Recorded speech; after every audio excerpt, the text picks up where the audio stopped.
Hello everyone, welcome to COMP125 Principles of Computing. This week we are going to continue our discussion about computer organization.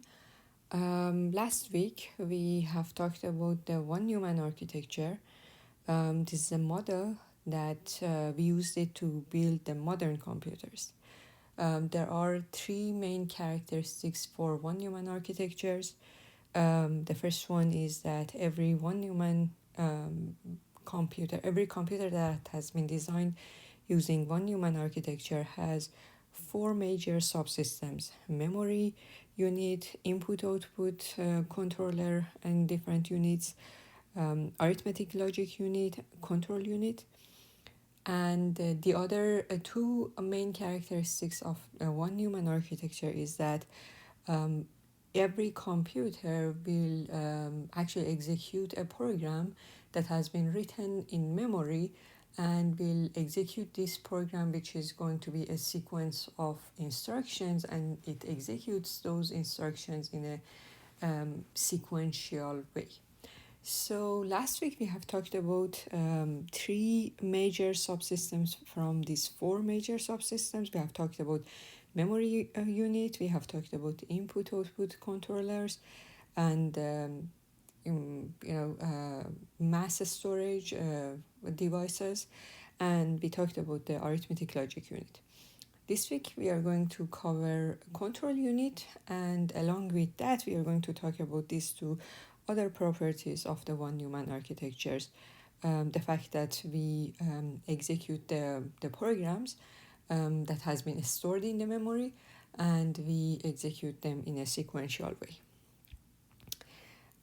So again, this is just a recap from last week. Every one Neumann architectures have been created from four components: memory unit, input-output devices, and control unit and ALU. That both of these two will create the processor unit or central processing unit that you known it as a CPU. Okay, just as a reminder from last week, the arithmetic logic unit, because we are going to use it in control unit. Every ALU actually part is going to do the arithmetic and logical operations. It has three parts: registers, the interconnection wires or buses. We call them buses. Between registers, and the ALU circuits. We have different circuits for for adding, for example, comparison, different logical operations. All of these different operations are going to have a separate circuits. So the combination of all of them will be the ALU. Here, this figure actually just shows that, for example, all different registers are connected to the different circuits, and these different circuits, all of them have been connected to a multiplexer. Multiplexer chooses that which actually operator should be executed, and based on that, for example, if you are doing the addition operator, if the selector lines shows that the addition is supposed to done, this line will be actually just directed in the output and will be for example, stored in another register. The input is actually just coming from the registers as well. We have reviewed this last week. Okay, so the control unit.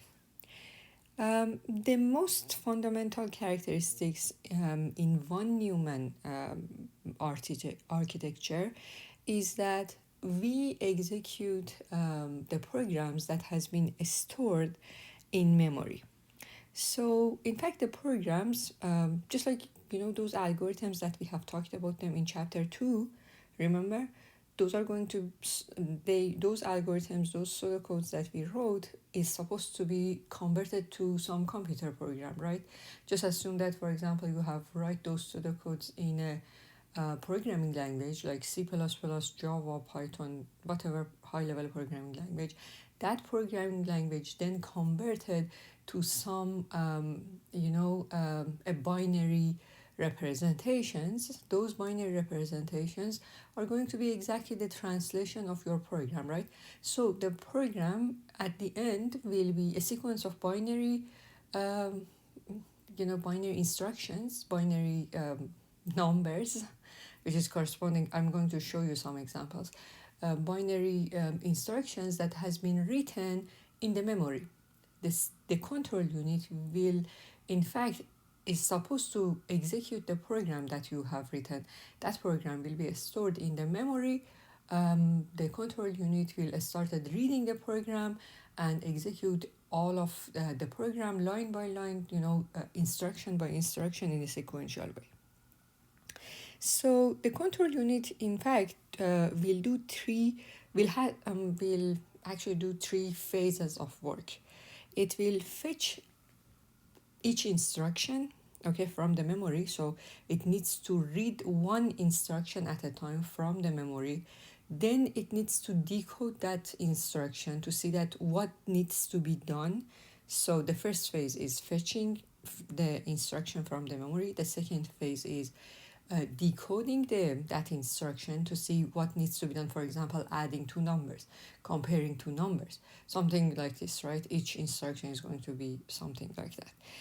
And the third phase is executing that instruction. Okay, so in total, the control unit is just will repeat these three phases. At each time, it will fetch an instruction, decode it, understand that what needs to be done, then it will execute that using the ALU circuits, actually. Or for example, if you are reading something from the input or you are printing something in the output, this kind of instructions also is possible, right?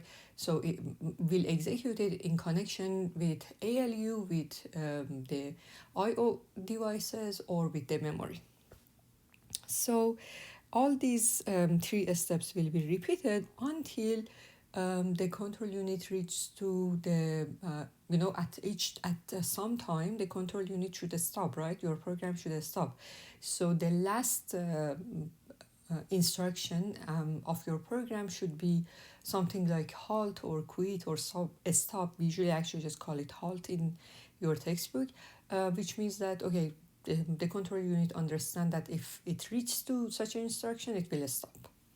So before I just explain all these phases, all these three phases one by one, I wanted to talk about the instructions, how we represent the instructions, and how they have been stored in the memory. Okay, so the instructions, as I said, are going to be some binary numbers, right? They are going to be written in binary. Those and so it's going to actually just each instruction is going to be divided to two parts. Some operation code that actually says that what is the instruction, and in addition to the operation you might need some argument. For example, if you are adding two values like a plus b, the corresponding instruction will be something like, for example, add a and let's just actually just write it in this way, x and y, which for example means that add the value that has been stored at address x in the memory to the value that has been stored in the in the memory address y, and store it at somewhere. Okay, something like this. Okay, so I'm just saying that each instruction is going to be included, is going to encoded as binary, and it's going to have the first part is going to be the operation code that said that what is the instruction. For example, are you adding two values, are you subtracting two values, are you multiplying two values, are you comparing two values, this kind of different operations. And then you are going to have some arguments. Those arguments are going to be the address fields, or either, for example, if you are applying them over some registers. Okay, so those addresses are going to be the addresses from the memory, or you are just applying them over some registers. So let me show you, an example. Okay, so if you are writing something like, for example, add x and y, this instruction is something which is readable for us. At the end, this is supposed to be converted to binary numbers so that the hardware can work with it. All those circuits and gates that we have talked about it in chapter 4, they are going to work with binary numbers, right? So this is supposed to be actually just translated in binary. We write it as humans to be more readable for us, but they're supposed to actually convert it to binary numbers. So just assume that for add, we have a code, for example, the code 9 as is assigned to for the instruction add. So this, the instruction add will be converted to the binary number 10019. Okay, this is the code 9. And here we know that the number of bytes that assigns to the total instructions that we have is 8. So I have to put actually additional zeros at the end of that, so that at the end I am going to have 8 bits as the operation code. After that, what is x? Be careful, when I'm writing add x and y, it doesn't mean that you are adding the value of a variable x to the variable y.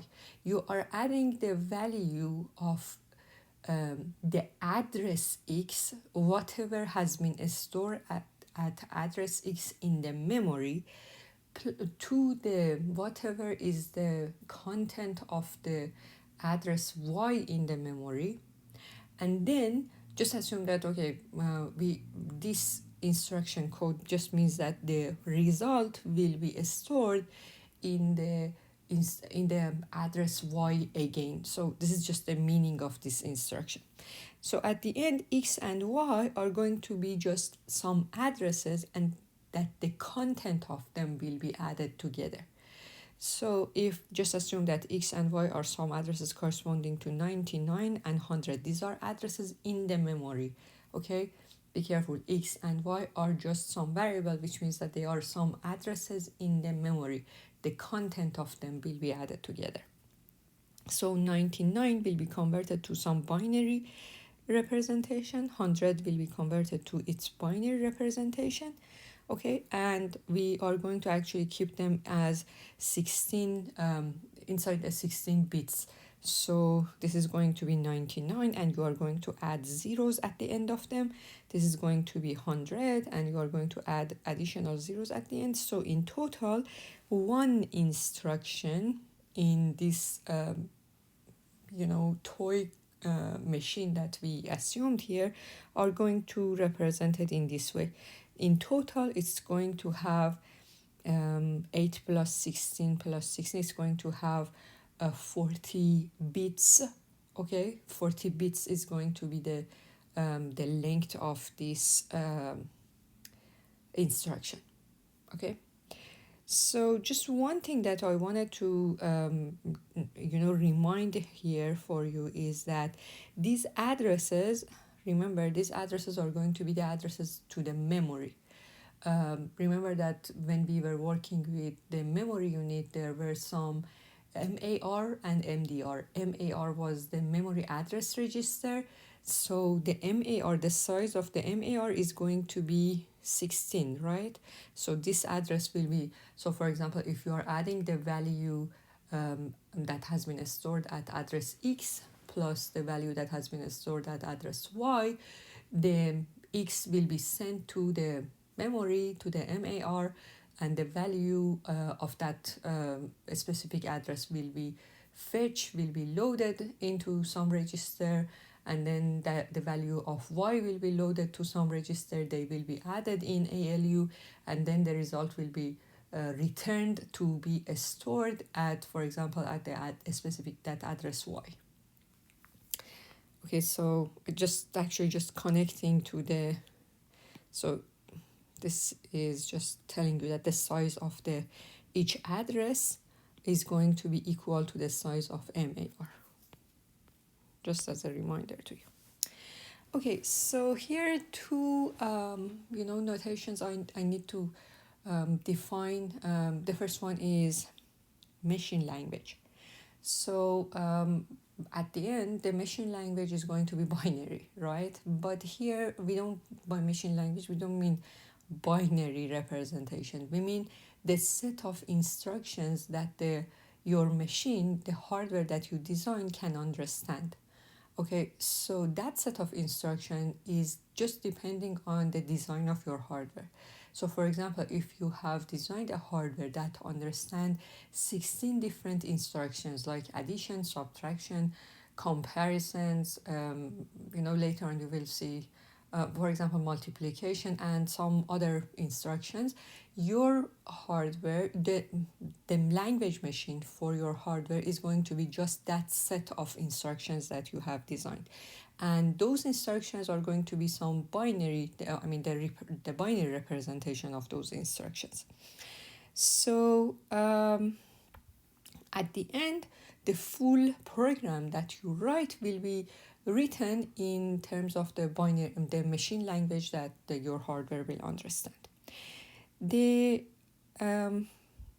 each instruction set, different actually companies, like different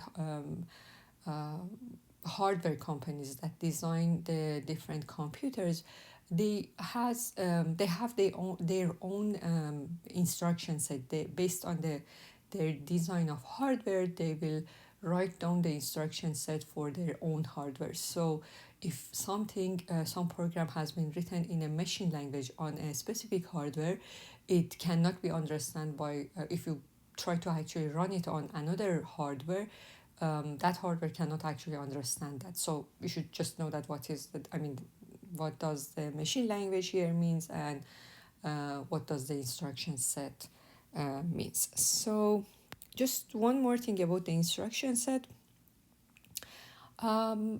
There are two different actually categories of designing instruction sets.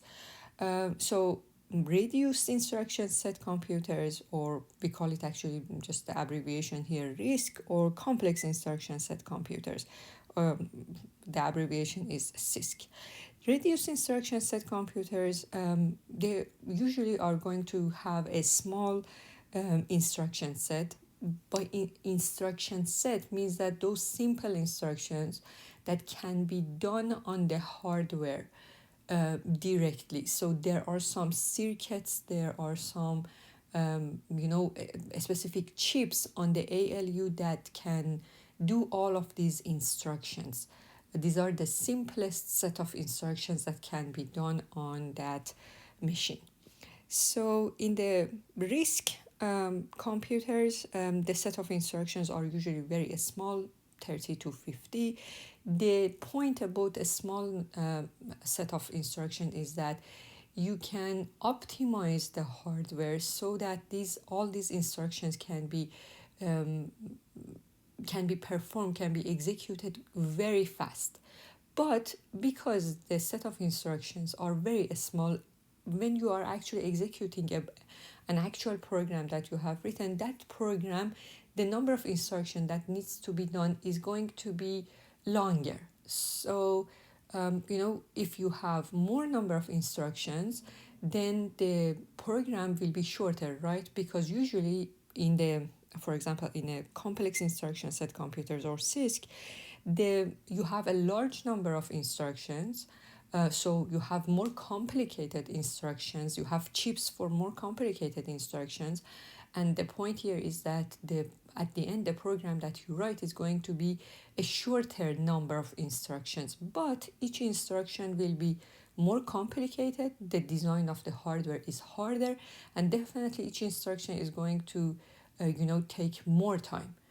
So it's going to be a trade-off. Either you have a program with a longer length, but each instruction is going to be done faster, or you have a shorter program, but each instruction is going to be more complicated and it would take more time.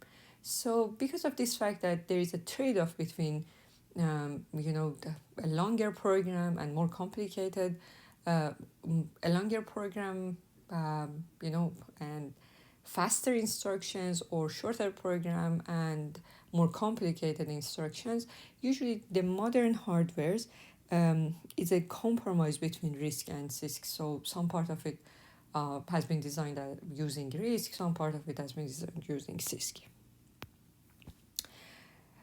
Okay, so I'm going to, talk about those instructions and how the control unit will, in fact, actually execute them and show you some example. But I wanted to just remind something. In your textbook and in all of these slides that I'm showing you, we usually use the some names like add, load, subtract, or this kind of names for the instruction for the operation code.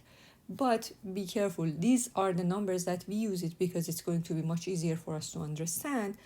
But in fact, at the end, you should know that everything is written in a form of a binary representation. So the machine language is a binary language.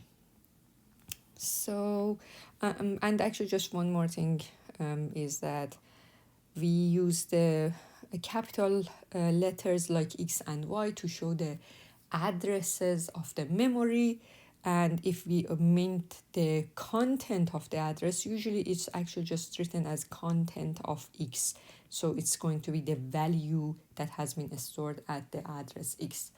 And R is just referred to register in ALU.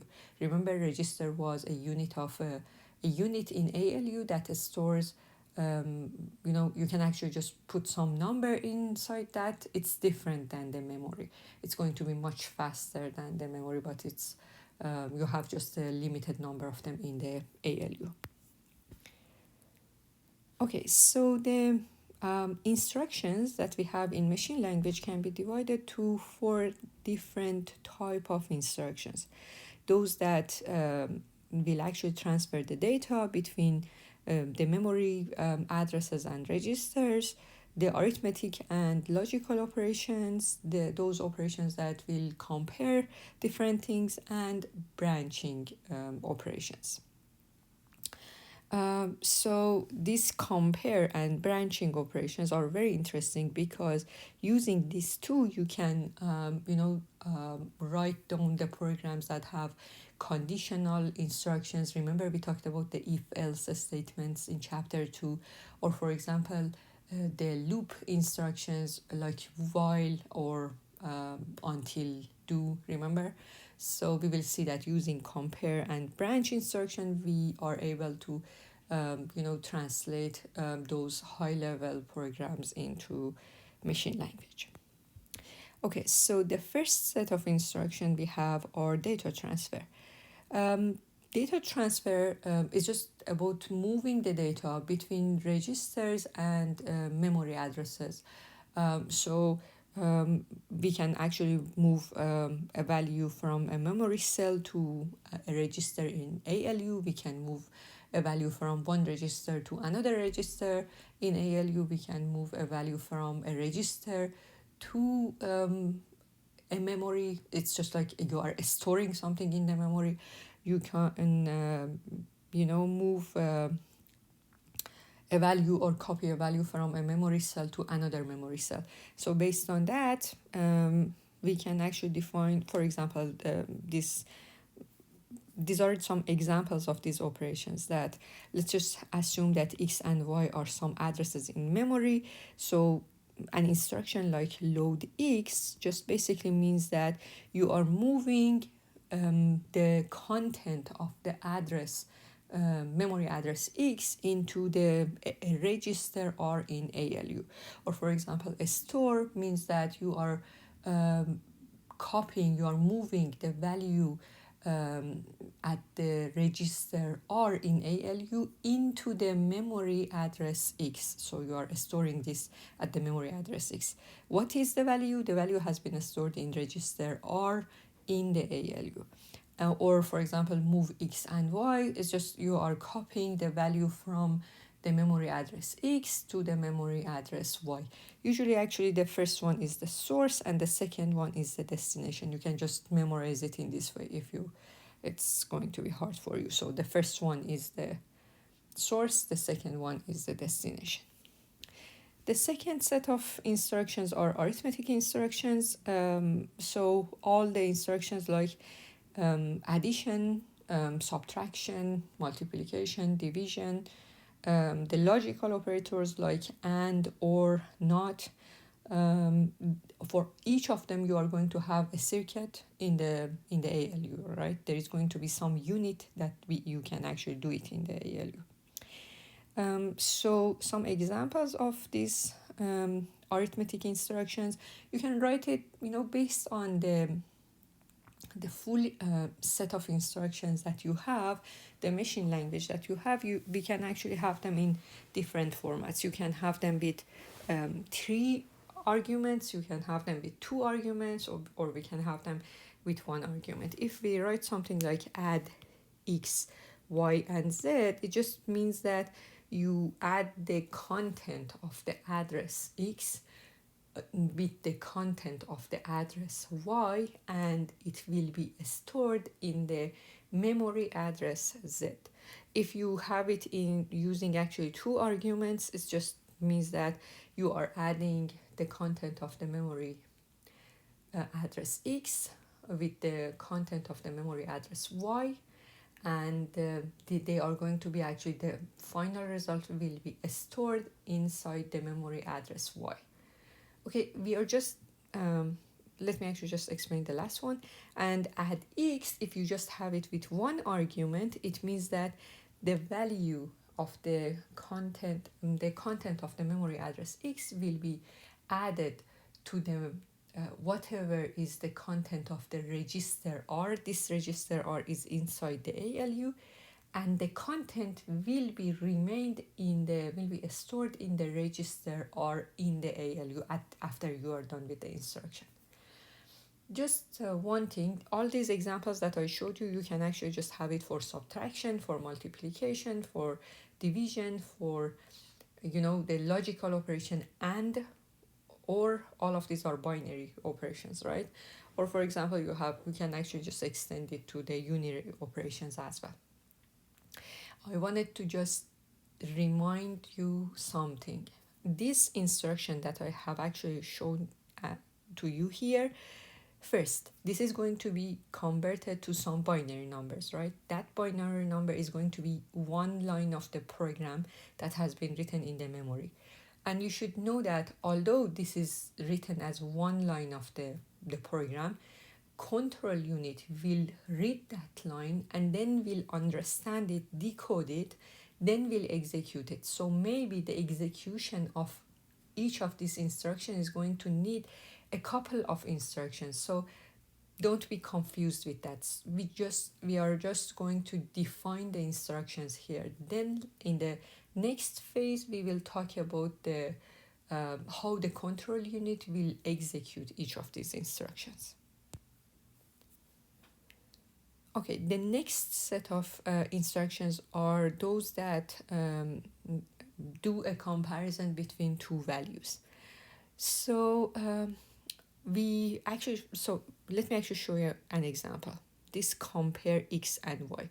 It just means that you are comparing the value at the address x. So we show it as content of x. X is an address in the memory. Okay, you compare this value with the value that has been stored at the address y. Okay, so when you are comparing, just assume that these are numbers. So some integer numbers has been stored at the address x and address y. So when you are comparing 2 values, 2 numbers, there are going to be 3 possibilities, right? Either x is greater than y, or x is less than y, or x is equal to y. Okay, 3 possibilities. How the comparison instruction works, after we are done with executing this comparison between x and y, the result will be stored in some registers, which we call them condition code register, or a status register, or condition register. All of these registers actually stored inside the control unit. So we have three registers. We call them GT, EQ, and LT.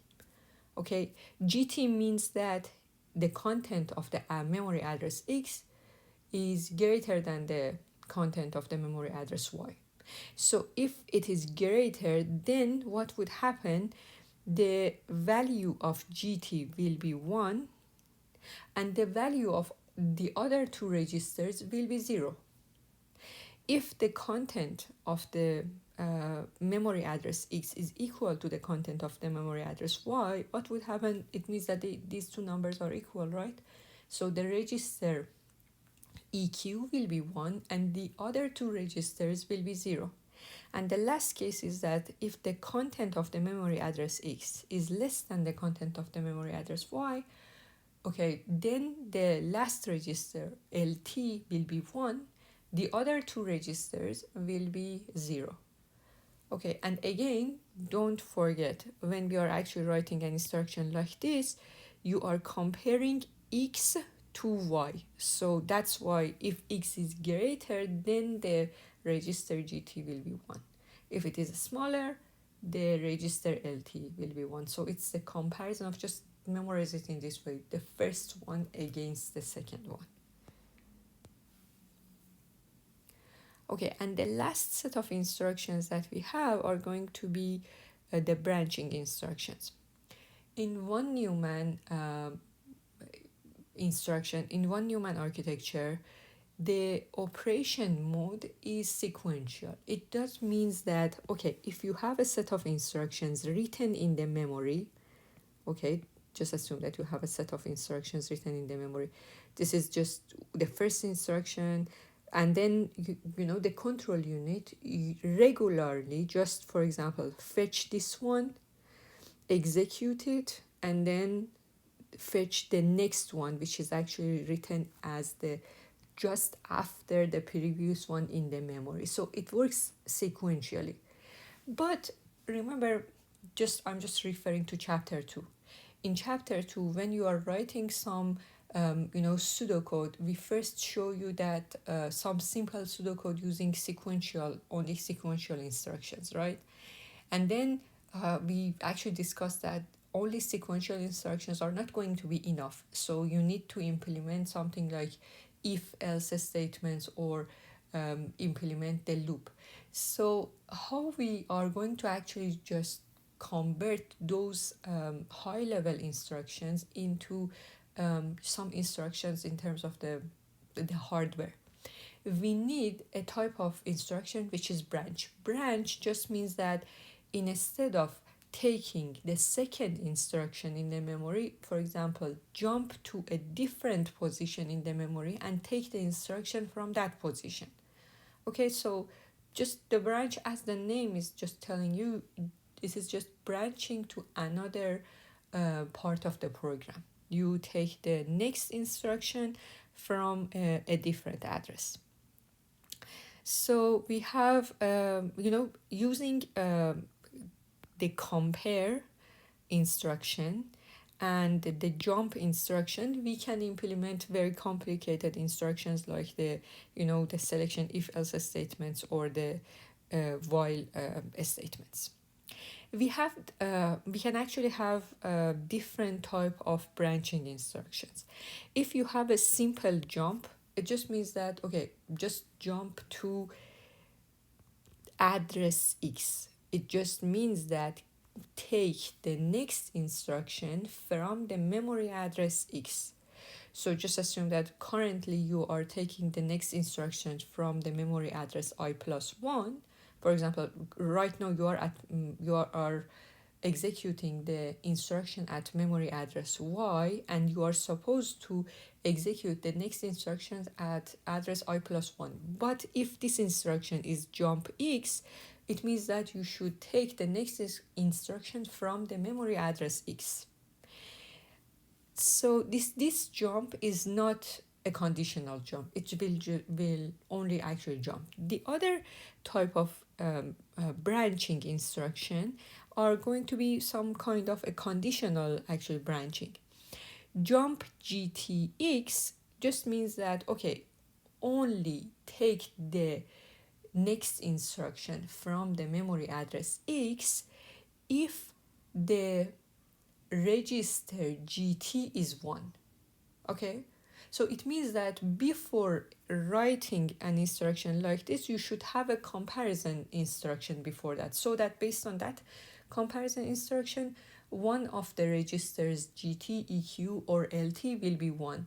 Okay, so then if, for example, you have an instruction like this, it just tells you that, okay, if GT is 1, only in that case jump or take the next instruction from the address X. Otherwise, you will actually take the next instruction from I plus 1. Just regularly go to the next instruction.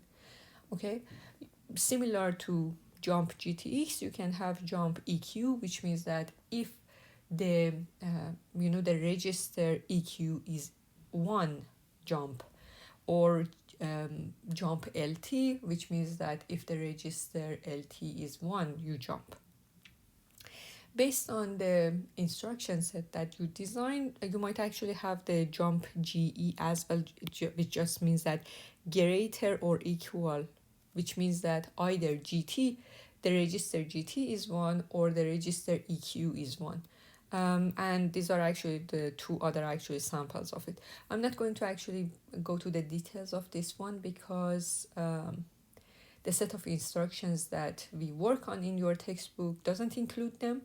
And it's just actually, if you are interested, you can just read about them, but I wanted to just don't go to too much details about this set. But we basically work with this one and this one in the examples that we have.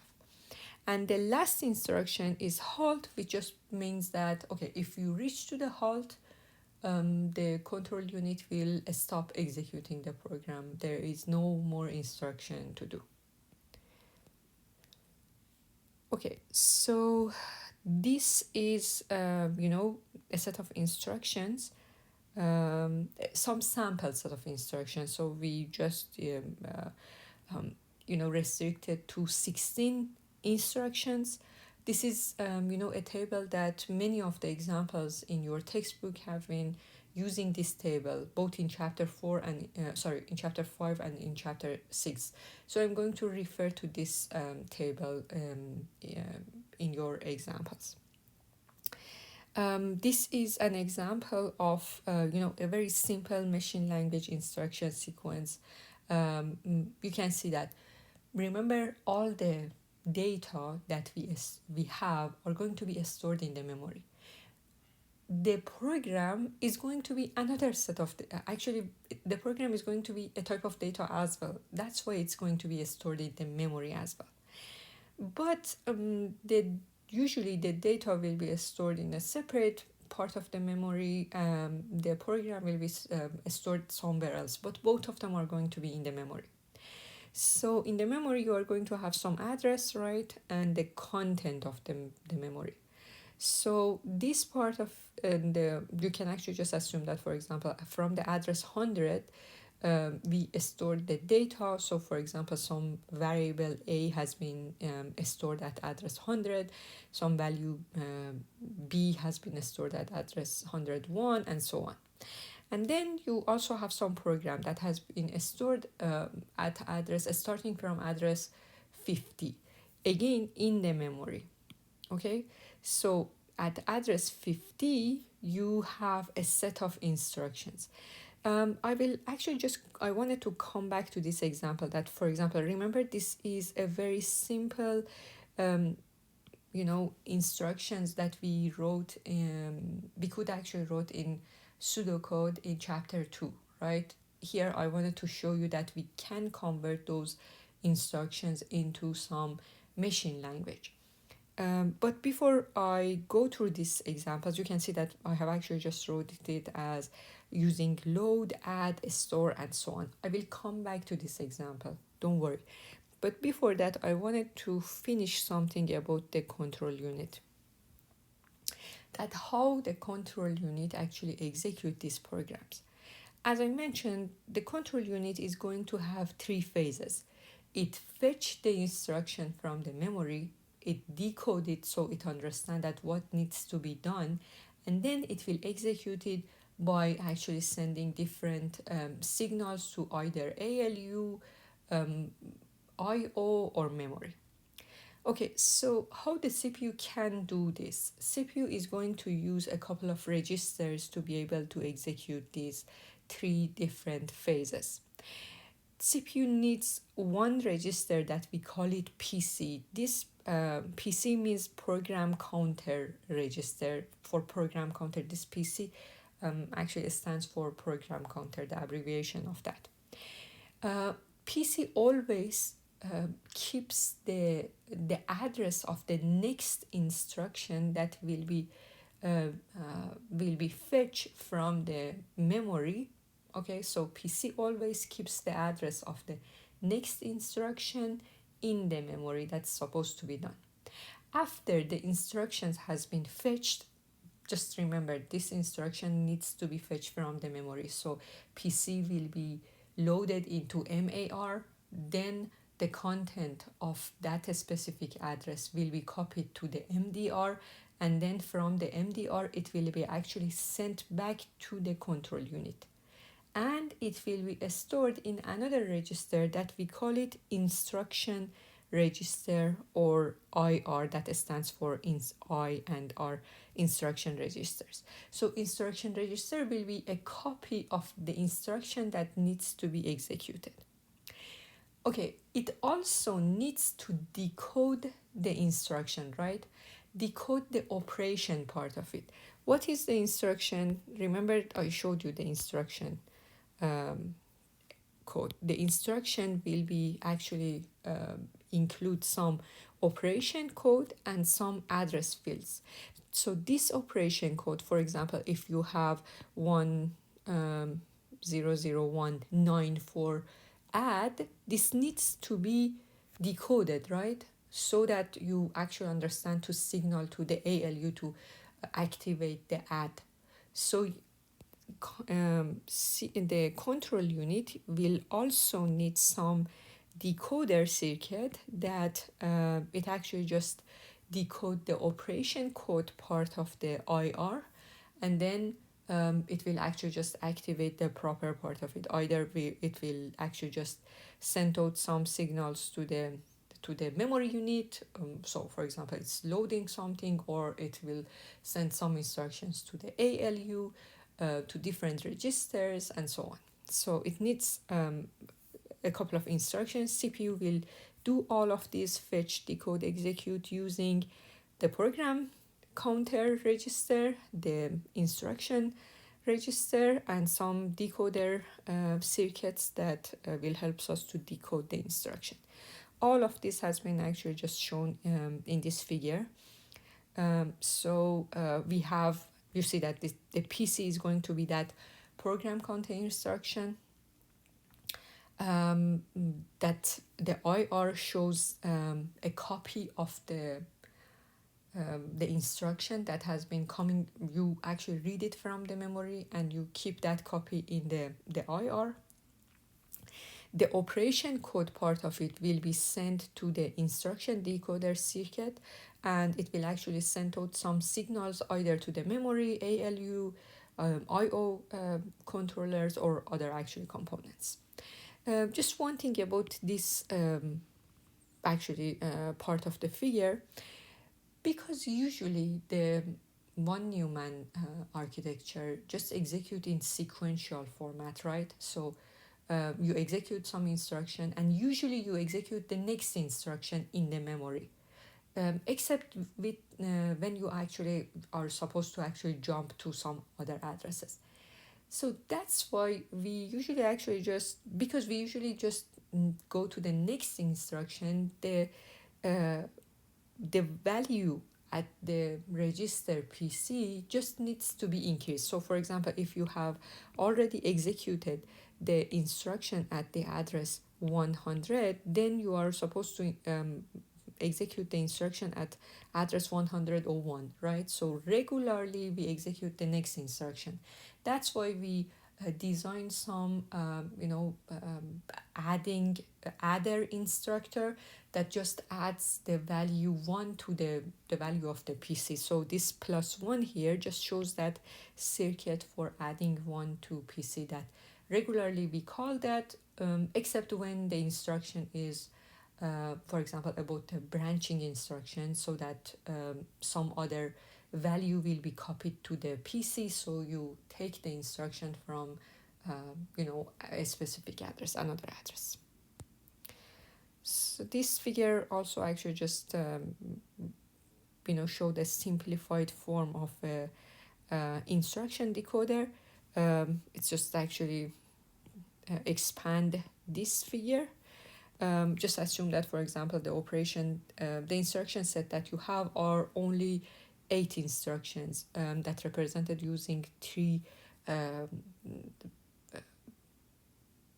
3 binary representation number. Okay, so that 3 bits will be sent to an instruction decoder, and then based on the result, so this is going to be a decoder, remember, just a decoder that we discussed in chapter 4.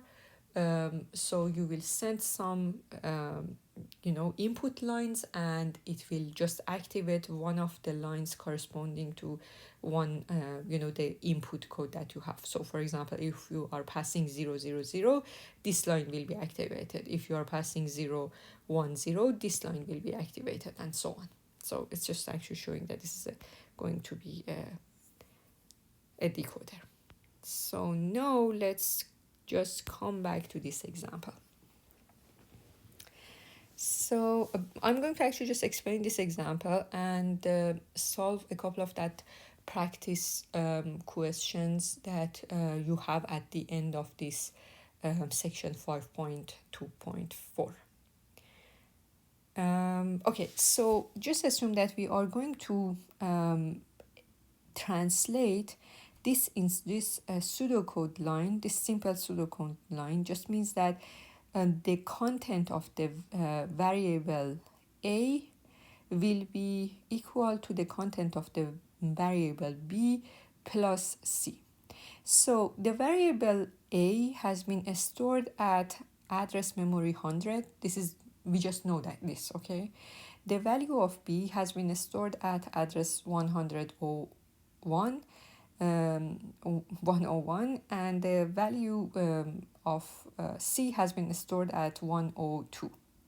Okay, so if you are going to add b plus c and store it in a, in fact you are doing a couple of instructions, although you write it as a pseudocode in one line, but you need to do a couple of things. You need to load the value of b into the memory, right, into the memory register R. Then you need to, so what needs to be done is you need to load the whatever is the content of the address 101. What is the address 101? 101 is referring to the value b, right? So it's just like you are loading the value b, you are copying the value b inside the register R. So just assume that we only have the add instruction using one argument. So if I am going to add if I'm going to add b plus c, I need to first load b inside the register R. Then I can actually just add c to the whatever is the content of the register R. So the next instruction is going to be add. What is the I'm going to add the value of c to the content of the register R. So value of c has been stored at the memory address 102. Okay, so now inside the register R, I have the content of b plus c. Okay, so this value needs to be stored at the address at the variable a. Okay, so at the end I'm going to store the content of register R inside the variable, inside the memory address 100, which is going to be that variable a. So these 3 lines are going to be the translation of this simple line of pseudocode in our program. Okay, so here we have another example, a more complicated example. If A is greater than B, then you can see that this is an if-else condition, that if A is greater than B, then you do this instruction. If A is not greater than B, you will do this instruction. Okay, so to be able to compare A and B, remember we had that an instruction for comparison, right? Compare X and Y. And based on this comparison, these 3 registers are going to be initialized. So I can actually just start and write it as, okay, compare, where is A? The address 100, and the other address B is 100 or 101. Okay, so it compares A and B. After this instruction, based on the value of A and B, the 3 registers GT, EQ, and LT are going to take some values. So if GT is if the value of A is greater than the value of B, the for example, the register GT will be 1, right? So this instruction, I can actually just say that, okay, if it is greater than 1, you should actually just do a specific instruction, which is copying the value of A into C. But if it is not, you do the other instruction. So how we can actually just write it down? I can just say that, okay, jump, I can convert it to machine language in different ways. I'm just explaining what has been written in your textbook, but later on you can just play with it and see the other ways that you can write it. So you can say that, okay, jump GT, which means that if the value of address 100 is greater than the value of address 101, then the GT will be 1. So jump to some specific address. I don't know where is that address yet. Okay, just keep it. And then if it is not, if GT is not 1, so if GT is 0, it means that either EQ is 1 or LT is 1. It doesn't matter. It just means that the value of A is not greater than B. So if the value of A is not greater than B, the else part will be executed, right? So I'm going to write down the translation of this part, which is going to be set the value of C to the value of B. So here, just to simplify, just assume that I am going to use the move. You are copying the value of B into the value of C. So the source is 101, the destination is 102. So in this way, the value of B will be copied to the value of C. So if this jump is not executed, you just like regularly, you will go to the next instruction, which is going to be this one. So if it is going to be false, if this jump is not executing, this line will be executed. Okay, so after you are done with this instruction, you are done with the else part. Okay, so you should move to the next instruction that is written here. For example, here you have another instructions like set A to, I don't know, B or something like this line, but still we don't know where that instructions has been written, right? But we just know that this else part which has been written here are done. So I am going to jump to the next instruction, the line corresponding to this instruction here, that I still don't know where I have put them. Okay, so still I will actually put a question mark here. After this line, now I can actually just say that, okay, I am done with writing the else part, so I'm going to write down the translation of this part. Set the value of C to the value of A. I'm going to write down that line here. So that will be move. So that part will be actually just written here. So move the source 100 into 102. So copy the value of A into the value of C. So the memory address 102, memory address 102. And then, so this address is going to be exactly the address that I need to put here. So if I started from the address 50, this is going to be 51.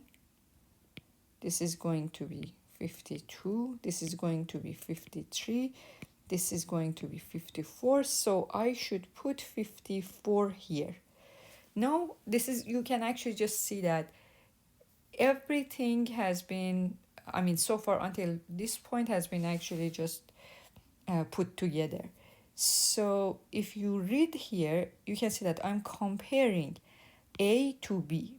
If A is greater than B, jump to this line, the line 54, which is moving the value of A into C. If this jump is not executed as regular, you will execute this line, which is just moving the content of B into C. Okay?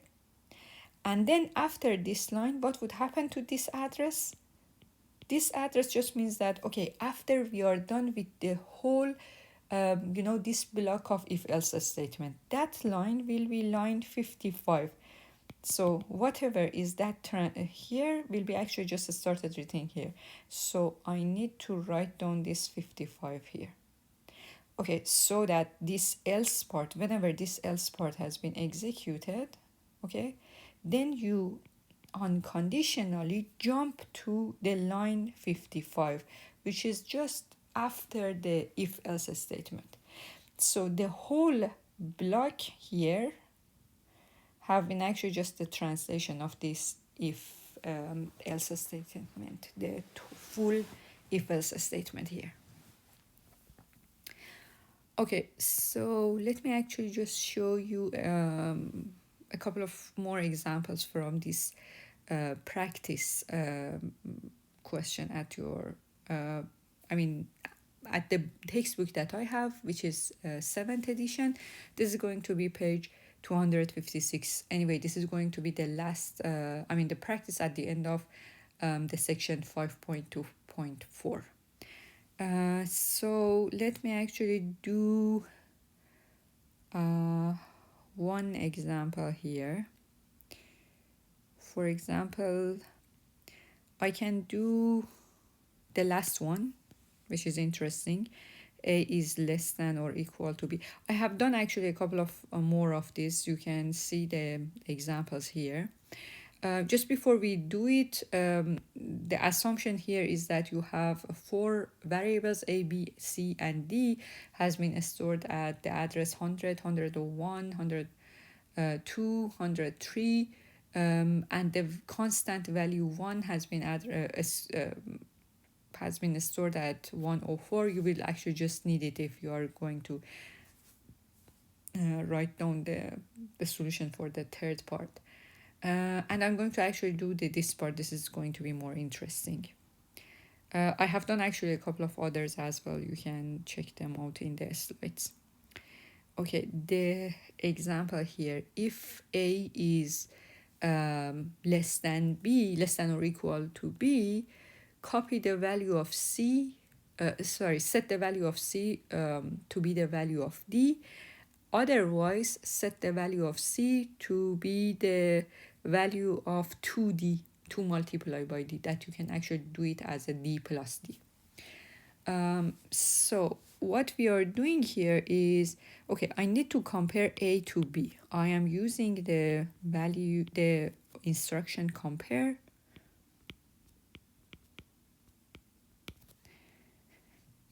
Compare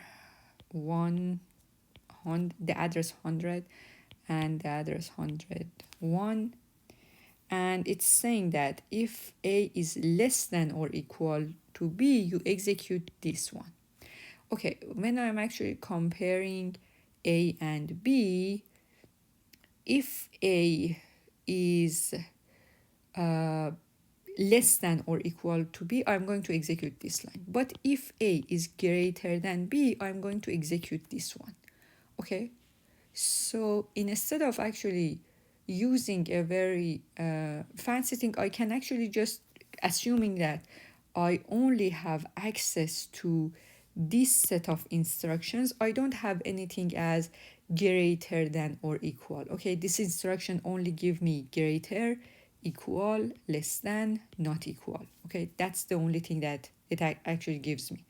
So if I am going to implement something like less than or equal, I need to actually just think about it logically.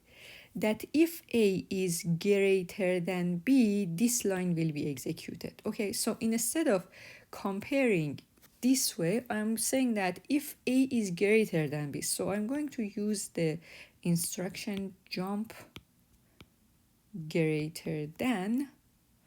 If A is greater than B, then this part should be executed.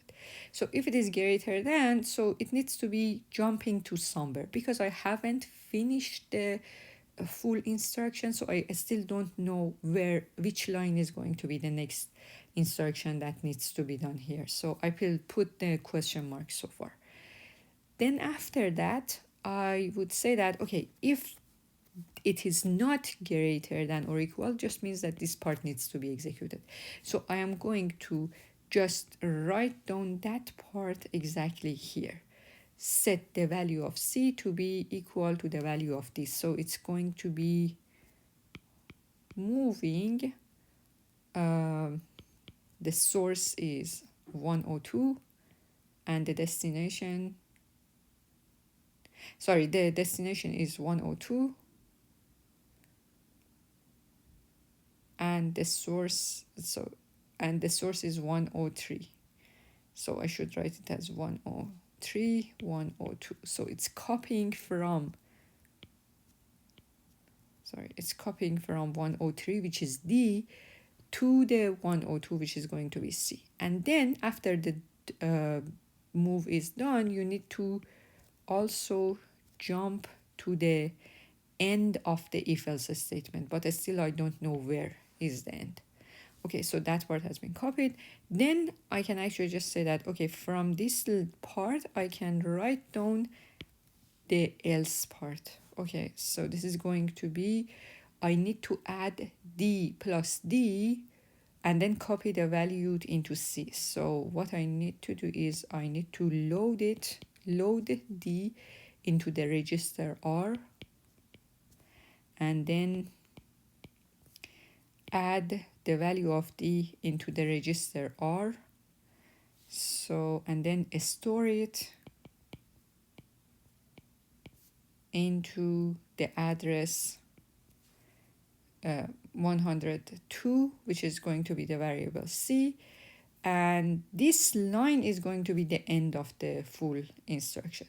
So if I give the number to them, the first line is 50, 51, 52, 53, 54, 55, 56, and 57. Okay, so here I should write 54.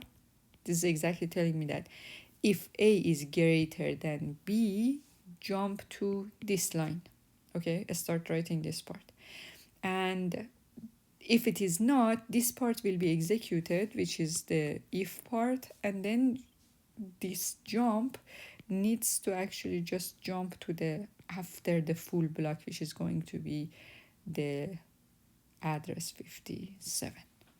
So here I'm done with the full block that has been translated.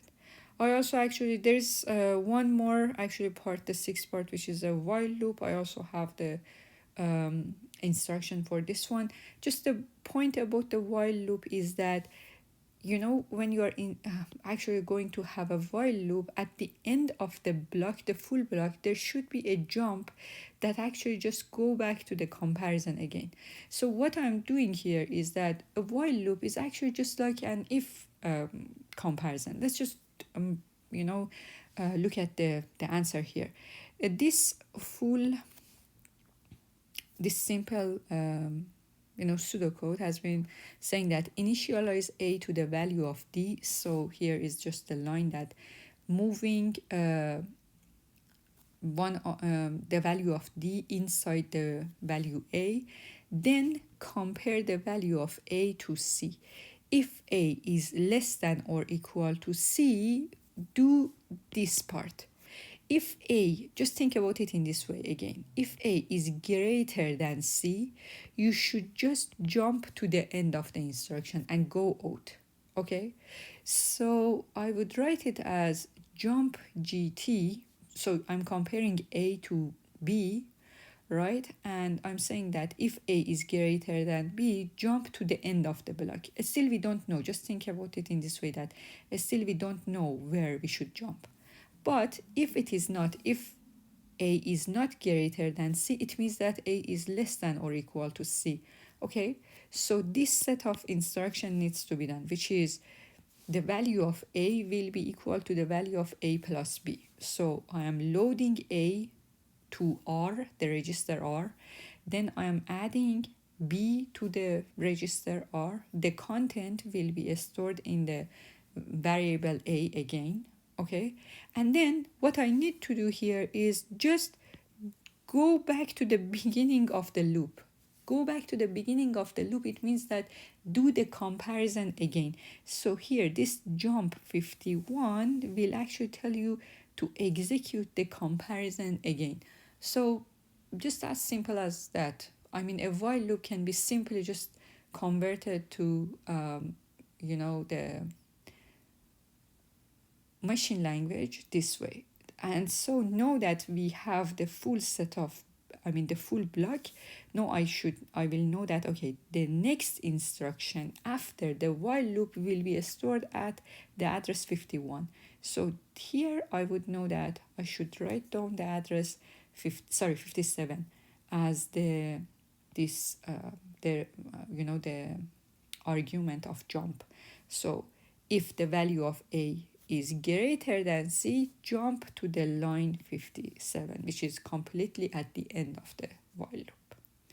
Okay, so I'm going to stop this video. We are done with the section 5.2.4. In the next video, I will talk about the last section, 5.3, which is just putting all these different pieces together and talking about the full, the computer system that we have designed.